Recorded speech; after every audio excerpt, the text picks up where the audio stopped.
Caros, chegamos à nossa última aula do curso de Química Analítica, né? Irei fazer uma revisão, né? Na realidade, os principais tópicos abordados, nos quais recomendo, né, que são os pontos mais importantes, né? Não que os outros não são, mas são a essência do curso e a essência que se faz necessária, né, para o entendimento e para a formação de vocês, né?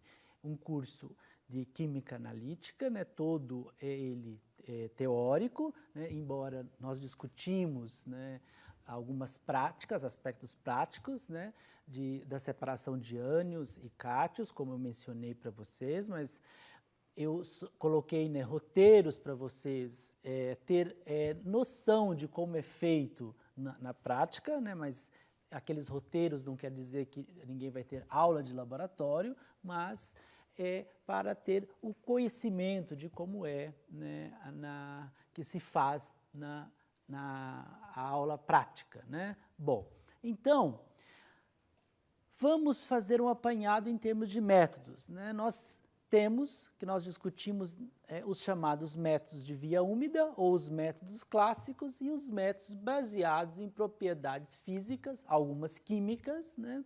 Esses métodos em via úmida são métodos visuais, que ocorrem, né, em vidraria, Becker e tubo de ensaios, e depois os métodos instrumentais, né, que são os métodos eletroanalítico, espectrométrico, cromatográfico, às vezes a combinação de dois métodos, né, nós temos os métodos cromatográficos que se combinam com os espectrométricos ou cromatográfico eletroanalítico, e que nós vamos explorar o quê? Né, as propriedades elétricas, propriedades ópticas ou as propriedades diversas, né, numa cromatografia, né?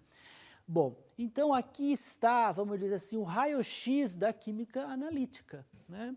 Nós temos aqui as reações, né, gravimetria, volumetria, e todas as suas derivações, né, da gravimetria com a volumetria, né, passando pela eletroquímica, né, e, consequentemente, os métodos de separações e os métodos instrumentais. Temos aqui da química visual à automação analítica, né? Diferentes abordagens, custos e assim, de maneira geral, para analisar qualquer molécula, nós temos uma dessas ferramentas aí para ser utilizada, né? Então, os métodos quantitativos, né, nós temos, como mencionei, né, os métodos clássicos, a gravimetria, que nós exploramos a reatividade dos compostos, né? Os métodos volumétricos, que nós também exploramos a reatividade, mas nós temos uma informação visual, que é a coloração, né?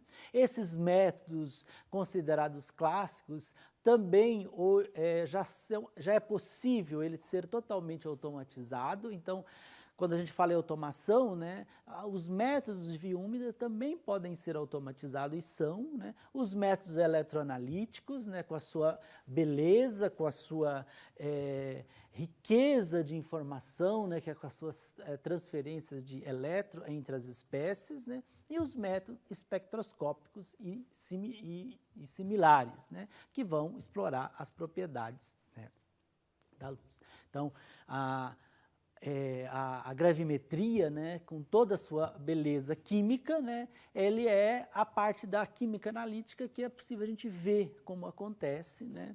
Então, aliado ao conhecimento, né, da estequiometria dessas reações, nós podemos obter informações, né, quantitativamente e até qualitativamente dos compostos, né? Bom, baseado, né, na análise gravimétrica, nós podemos ter, né, informações, né, e combinar, né, a gravimetria com a eletroquímica, ter processos analíticos, né, como a eletrodeposição, a eletrólise, enfim, né, todos esses processos eles vão se combinando e se tornando sistemas, né, sistemas híbridos, né? Bom, essa gama, né, de ferramentas analíticas, né, também nós não podemos esquecer, dentro ainda desses métodos considerados clássicos, os métodos volumétricos. E o de grande importância nós temos o quê? Né? Os princípios da titulação de neutralização, né? A determinação de ácido e base, né? Que tem importância analítica, né, enorme e aplicações, né, grandes, né, na área de saúde, na área ambiental e na área industrial. Né? E o que compõe, né, a titulação de neutralização e faz dela extremamente importante? Essas titulações, né, elas são largamente empregadas para determinar a quantidade de ácido e base. Praticamente, né, todos os compostos de interesses bioquímicos, industriais, né, tirando os metais, né, são compostos que têm característica ácida ou básica. Né? Os compostos orgânicos, aí, das suas mais diferentes aplicações, ele tem um caráter ácido ou um caráter básico. Né? Então, isso faz possível você analisar esses processos de titulação de neutralização. E são processos baratos, né? E muitas vezes processos simples e de baixo custo financeiro e ambiental, né? Que é uma preocupação grande, né, em química analítica, você ter métodos e processos que causam baixo impacto ambiental. E a titulação de neutralização, onde você vai determinar, né, um ácido ou uma base, atende esse pré-requisito. É simples, é barato e a produção de lixo é muito pequena. Né? Tem, né, possibilidades, né, de você aplicar ela, como eu disse, nas mais diferentes, né, aplicações, né, que vão da química clínica, né, como exemplo que nós discutimos na sala de aula, a determinação, né, das lipases, né, que nada mais é uma maneira de você determinar, por exemplo,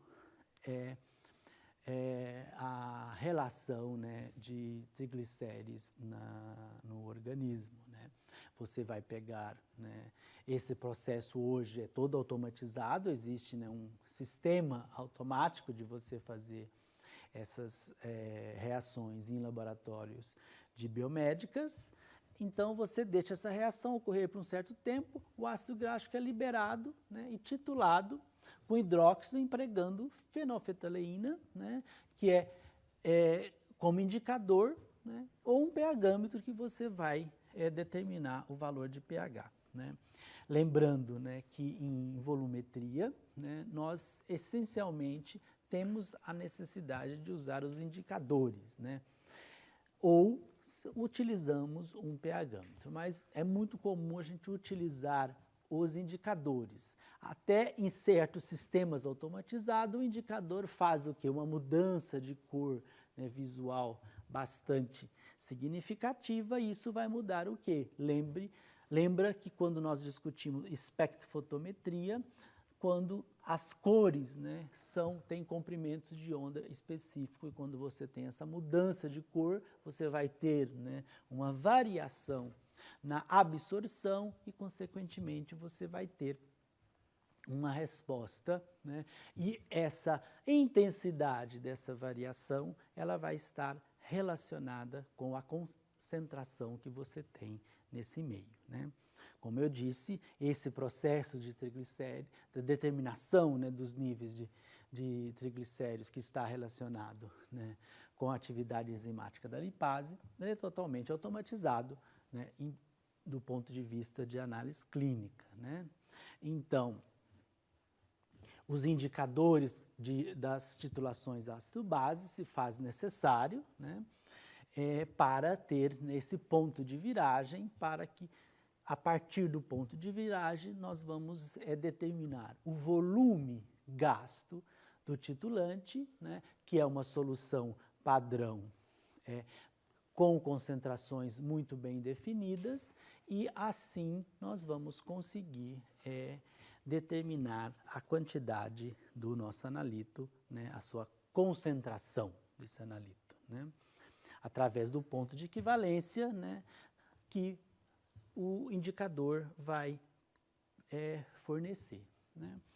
Soluções padrões, né, como eu disse, são ácidos ou base forte, né? Não pode ser fracas, tem que ser a base ou o ácido forte, porque isso vai promover pontos de viragem definido de maneira exata, né? E fornecer, né, aqueles gráficos, né, de neutralização de maneira bem nítida e bem clara, para que não tenha dúvida do volume utilizado, né?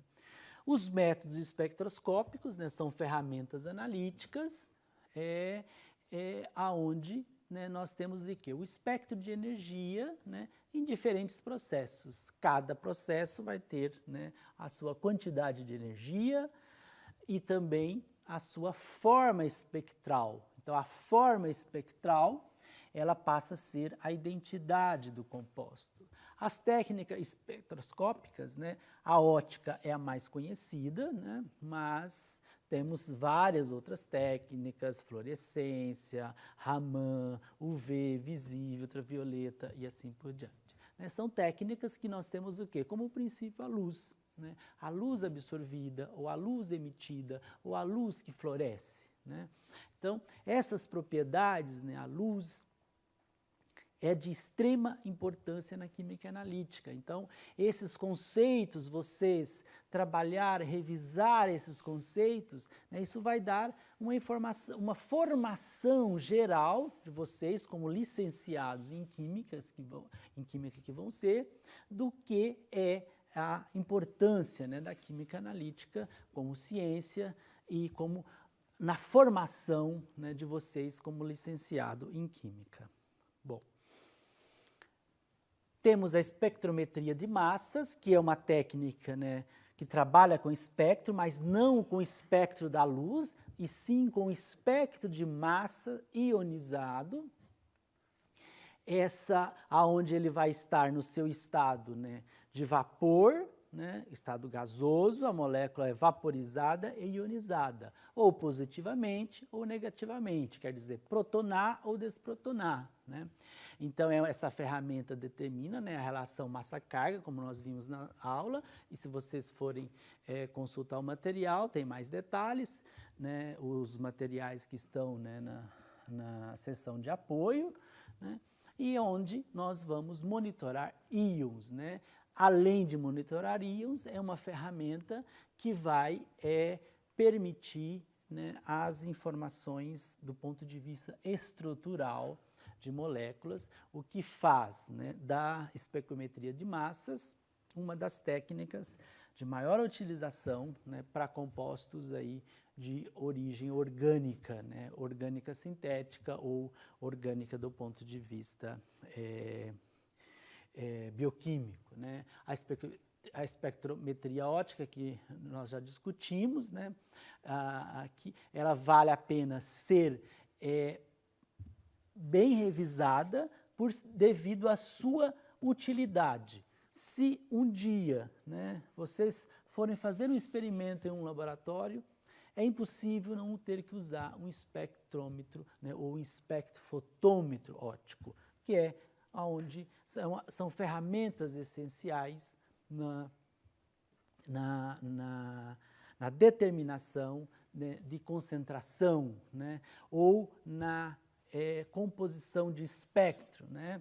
Se existe uma série de compostos orgânicos, né, que tem espectros muito bem característicos, né, da região de UV ou visível, né, onde uma simples leitura de uma cubeta é capaz de fornecer essa informação, né, da exatidão de quem é esse composto, né? Então, a espectrofotometria ou a espectrometria óptica, né, ela utiliza de propriedades da luz para o quê?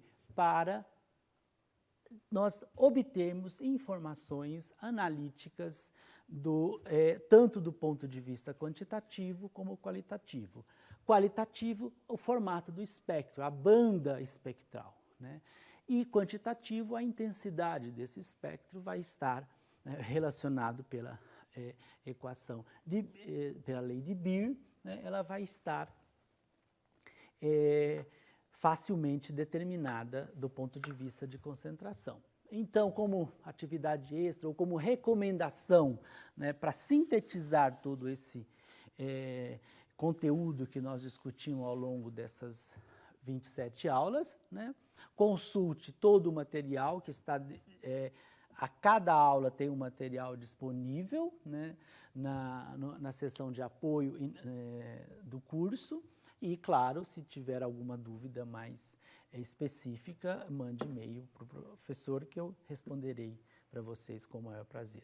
Então, era isso a minha contribuição na Química Analítica. Espero que tenha contribuído positivamente na formação de vocês como futuros licenciados em Química. Muito obrigado.